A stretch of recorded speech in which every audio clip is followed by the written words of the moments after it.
Assalamualaikum warahmatullahi wabarakatuh. Perkenalkan, nama saya Najla Kalda dari 11 IPA 3. Hari ini saya akan menjelaskan mengenai resensi. Yang pertama-tama akan saya jelaskan itu pengertian dari resensi. Resensi ini memiliki arti suatu penilaian terhadap suatu karya. Nah, karya yang dimaksud ini bisa berupa dari buku atau karya dari film dan drama. Nah, menulis resensi ini terdiri dari kelebihan, kekurangan, dan informasi yang diperoleh dari buku dan disampaikan kepada masyarakat. Nah, selanjutnya saya akan menjelaskan mengenai unsur-unsur resensi. Unsur-unsur resensi yang pertama ini ada judul buku, yang kedua itu menyusun data buku. Nah, di dalam menyusun data buku dibagi lagi menjadi 6. Yang pertama itu judul buku, yang kedua pengarang, yang ketiga penerbit, dan yang keempat tahun terbit beserta cetakannya, yang kelima dimensi buku, dan yang terakhir harga buku. Nah, unsur-unsur yang ketiga ini isi resensi buku, dan yang terakhir itu penutup resensi buku. Nah, setelah unsur-unsur, saya akan menjelaskan jenis-jenis dari resensi. Resensi ini memiliki 3 jenis. Jenis yang pertama itu informatif. Nah, kalau informatif ini, resensi yang disampaikan secara singkat dan umum dari keseluruhan isi buku. Selanjutnya, itu deskriptif. Kalau deskriptif ini, resensi yang membahas secara detail pada setiap bagian atau babnya. Nah, yang selanjutnya itu kritis.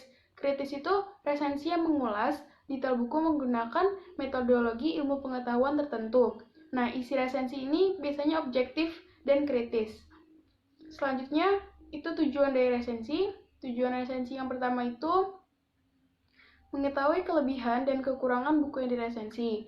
Yang kedua itu memberikan gambaran kepada pembaca dan penilaian umum dari sebuah karya secara ringkas. Yang ketiga itu memberikan masukan kepada penulis berupa kritis dan saran terhadap isi, substansi, dan cara penulisan buku. Yang keempat itu mengetahui latar belakang dan alasan buku tersebut diterbitkan. Nah, yang terakhir itu menguji kualitas buku dan membandingkan terhadap karya lainnya. Yang terakhir itu yang akan saya bahas itu manfaat resensi. Manfaat resensi yang pertama itu bahan pertimbangan. Bahan pertimbangan itu kayak memberikan gambaran kepada pembaca mengenai suatu karya dan mempengaruhi mereka atas karya tersebut.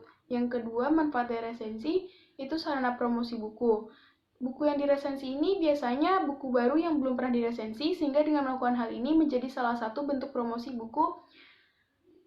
Nah, yang ketiga itu pengembangan kreativitas. Kalau pengembangan kreativitas ini, yang kita ketahui sekarang itu makin banyak orang yang sering menulis dan semakin baik tingkat keahlian kita. Terus sehingga kita jadi rajin meresensi secara tidak langsung bisa mengembangkan kreativitas kita dalam menulis. Nah, kalau manfaat yang terakhir itu nilai ekonomis. Kalau nilai ekonomis ini, hal yang gak mungkin kamu bayangin itu adalah dengan meresensi buku, kita dapat membayangkan imbalan berupa uang atau lainnya. Kan lumayan. Nah, itu aja yang saya bisa sampaikan mengenai resensi. Lebih dan kurangnya mohon dimaafkan. Wassalamualaikum warahmatullahi wabarakatuh.